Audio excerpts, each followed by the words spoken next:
Actually, I'm not sure if the dumbest vice president in my lifetime was Al Gore or Joe Biden. But two pretty big dummies. Now, back to Frankie Rich, Mr. Les Mis. So he writes this piece. She broke the GOP and now she owns it, about Sarah Palin. And the liberal men out there, they get all squishy. They get all small when faced with a strong, conservative, Republican woman who's actually accomplished more than they ever could. But there's a few paragraphs in his piece that I want to highlight. Now, we tried to contact Frank Rich today. Apparently he's in the Witness Protection Program. I wanted to bring him on the show and question him. But he's hiding out tonight. We couldn't find him. We left a message with his office, and we asked that he return our call today, but he didn't. Coward. Miserable little coward. Let me read you a couple paragraphs from the Frank Rich column, because Frank is so important. Writing about Palin, he says, it's more likely that Palin will never get anywhere near the White House, and not just because of her own limitations. The Palinist real America is demographically doomed to keep shrinking. But the emotion it represents is disproportionately powerful for its numbers. It's an anger that Palin enjoyed stoking during her palling around with terrorist crusade against Obama on the campaign trail. It's an anger that's curdled into self-martyrdom since Inauguration Day. What an idiot. But I'll continue. We'll lumber through this together. Its voice can be found in the postings at a website maintained by the fans of Mark Levin, the Obama hater who is, at this writing, the #2 best-selling hardcover non-fiction writer in America. Politico surveyed them last week. Now, these are people who put comments on the marklevinfan.com website. And so you can't know in advance what comments they're putting up there, and I have nothing to do with the website. But I love it. It's a great website run by wonderful people, and there are wonderful fans who participate in it. And the people who do run it do the very best they can when they see something that's very nasty on there to get rid of it.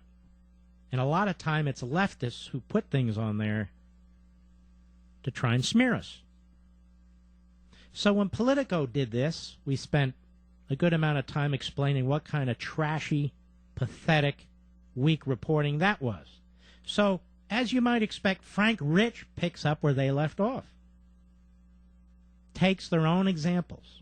He says Politico surveyed them last week, meaning the comments that were on that website. Quote, bottom line, do you know of any way we can remove these idiots before this country goes down the crapper, wrote one Levin fan. I will help. Should I buy a gun? Another called for a new American revolution, promising there will be blood. Now, Frank Rich, being the investigative opinion maker that he is, he says these are the cries of a constituency that feels disenfranchised by the powerful and the well-educated who game the housing bubble, by a news media it keeps being told is hateful, by the immigrants who have taken some of their jobs, by the African-American who has ended a white monopoly on the White House. Palin is their born avatar. She puts a happy, sexy face on ugly emotions, and she can solidify her followers' hold on a GOP that has no leaders with the guts of alternative vision to stand up to them on her own. Again, these are the sick musings. The sick musings of Frank Rich. And so what we did is we went on the New York Times website, my buddy Sergeant Tim did, and we pulled up some of the comments, over 400, 500 that he had on his website, and we cherry-picked some of them, and we'll put them on marklevinshow.com so you can see the hateful knuckleheads that are part, I guess, of the Frank Rich fan club. MarkLevinShow.com. See, this is sleazy. And Frank Rich knows how to be sleazy. He's the princess of the sleazes. He sounded like Barack Obama there among the billionaires in San Francisco, didn't he? Talking about the Palin supporters.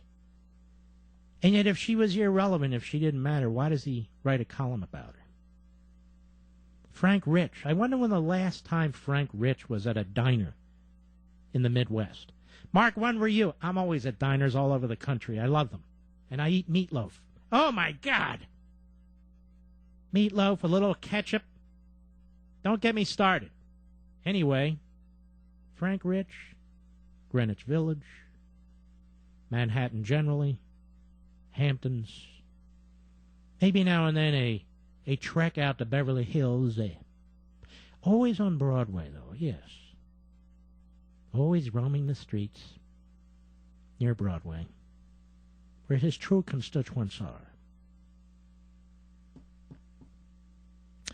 You know, Frankie, you don't understand conservatism. You don't understand conservatives. And you pour your poison into your column. I don't even read your column until this column came out. Now, I've read many of them. You're a broken record. You're a monotonous little troll. And I call you out on the air with our millions and millions of listeners. More listeners than the New York Slimes has readers. And I ask you publicly to come on the program.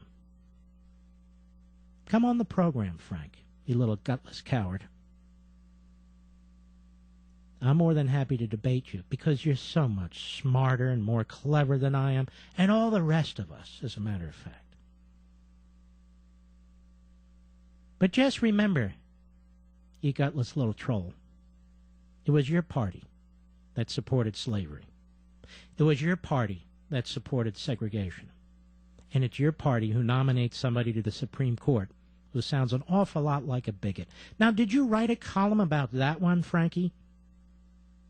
Or does that cut a little too close to home? No, you won't do that.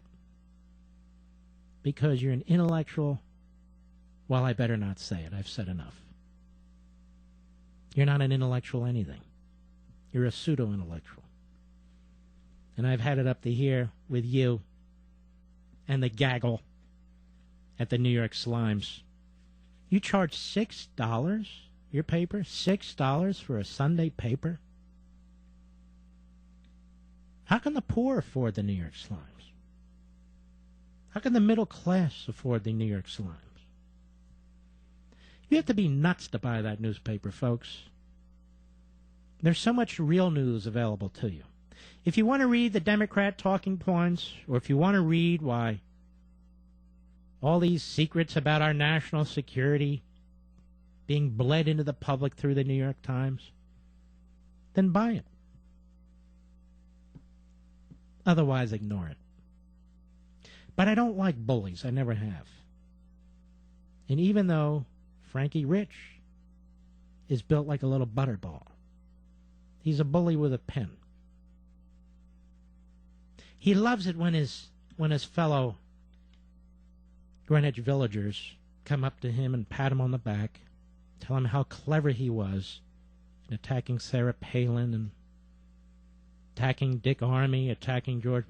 You give it to him, Frankie boy. Oh, nobody writes like you. You're a clown. You're a clown. You should be writing for the National Enquirer. And with any luck, your paper will go under, and you will.